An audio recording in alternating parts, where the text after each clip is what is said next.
After high school, um, I started at the University of Michigan, but as many of our male classmates will remember, we were the last class of people who were eligible for the draft or subject to the draft and not eligible for student deferments. So I ended up getting drafted after my first year at Michigan. Went My 2 years in the Army were spent in Brooklyn, New York. And I came back to Michigan and finished my undergrad, went to law school. After that, I had a clerkship at the Arizona Supreme Court and then lived in Arizona for till the 90s and then left to get into association management and fundraising. And then we've been here in Carmel, Indiana since 1993. Married, Marianne and I have been married for 42 years as of last Tuesday. And we met in Ann Arbor and in 1976, a very good year. And I like to say we're celebrating our semi-centennial because it sounds more exciting than 50. We have two boys, two grown men, actually. No children, no grandchildren. Evan uh, works here in Indianapolis at a restaurant, and Alec, younger, works for Cisco. So we see them quite frequently, and we are able to have, to the extent calendars work, we'll have a family dinner every Sunday. Oh, Evan is married, Alec is not. I'm so jealous. Well, we don't have kids, so Mm. we can't have family dinners, but there's something just so wonderful about getting family around a table, isn't there? Oh, absolutely. It's a way to, keep in touch, um, share the minutia or the excitement of whatever has happened that week. So we try to make that a priority to the extent that again schedules work. I think it's a great idea. Okay, here comes the long question. So you were in choir, you were in drama, you were an honor thespian, you got a special scholarship, you were on the swim team, you were in the National Honor Society, you were in student council as president, I believe, Spanish club, football, fine arts awards. Which of those paid off most in your professional life? Uh, it makes me laugh because I think professional and other. Um, I think I want to say this humbly, but to be able to develop a presence when you're in a meeting.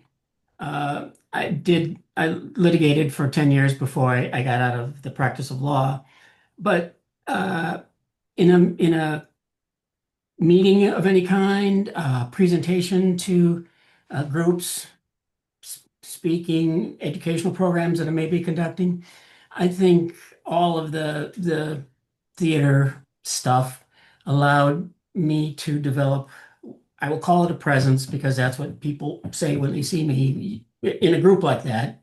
You develop a presence and a comfort in being able to speak, not being too terribly nervous and be effective. And I suppose that was probably the most effective in my professional life.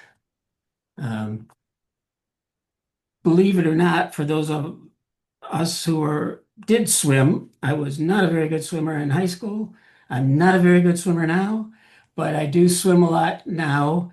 Uh, just for the keeping myself healthy and happy, and was able to use that over the years. I triathlon and running, and have found that to be very, very helpful, even though I wasn't and still aren't very good.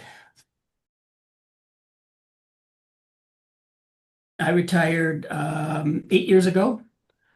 Um, and we've been in Carmel for quite a while. So you know how it is when you retire, you have to kind of figure out how to do it, what you want to do, how you want to keep your days, how you could stay busy.